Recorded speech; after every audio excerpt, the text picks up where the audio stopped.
পশ্চিমবঙ্গ নামকরণের কারণ কি না, এই নামকরণ জানতে গেলে আমাদের একটু গোড়ার কথা জানতে হবে। যেমন 1947 সালে দেশ বিভাগের ফলে ব্রিটিশ ভারত ভাগ হয়ে তৈরি হয় ভারত ও পাকিস্তান। এর সাথে বঙ্গপ্রদেশ দুভাগ হয়ে যায়। পূর্ব বাংলা হচ্ছে পাকিস্তানের অংশ, পরে বাংলাদেশ, আর পশ্চিমবাংলা ভারতের অংশ। বাংলাকে সাধু ভাষায় বঙ্গ বলা হয়। মহাভারত, পুরাণ ও পালসেন যুগের শিলালিপিতে বঙ্গ শব্দের উল্লেখ আছে। এবার বলা যাক পশ্চিম শব্দ কেন যুক্ত হলো। দিকের অবস্থানে পূর্ব ও পশ্চিম এই বিভাজন। পূর্ব দিকে হলো পূর্ববঙ্গ আর পশ্চিম দিকটি হলো পশ্চিমবঙ্গ।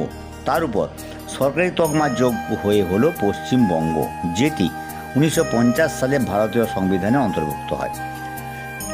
বঙ্গ ছিল ভারতের অন্যতম প্রাচীন রাজ্য। বাংলা নামটি এসেছে বঙ্গ থেকে বাঙ্গালা, বাঙ্গালা থেকে বাংলা, আর স্থানীয় উচ্চারণে দাঁড়ায় বাংলা। বাংলা নামের ব্যুৎপত্তি ইতিহাসবিদদের মধ্যে প্রাচীন। বঙ্গাল জনগোষ্ঠী থেকে, দক্ষিণ পূর্ব বাংলার বঙ্গাল অঞ্চল থেকে, সব মিলিয়ে বাংলা নামের শিকড় খুবই প্রাচীন। আবার বাংলা দখল করে ব্রিটিশরা 1757 সালের পর। বেঙ্গল প্রেসিডেন্সি 1905 সালে বঙ্গভঙ্গ হয়।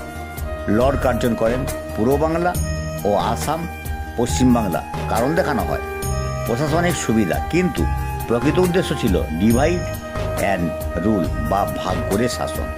এই বঙ্গভঙ্গের বিরুদ্ধে তীব্র আন্দোলন হয়, যার ফলে 1911 সালে বঙ্গভঙ্গ রোধ হয়। 1947 সালে তারপর পশ্চিমবঙ্গ নামকরণ হয়। এ হচ্ছে ইতিহাস। ধন্যবাদ।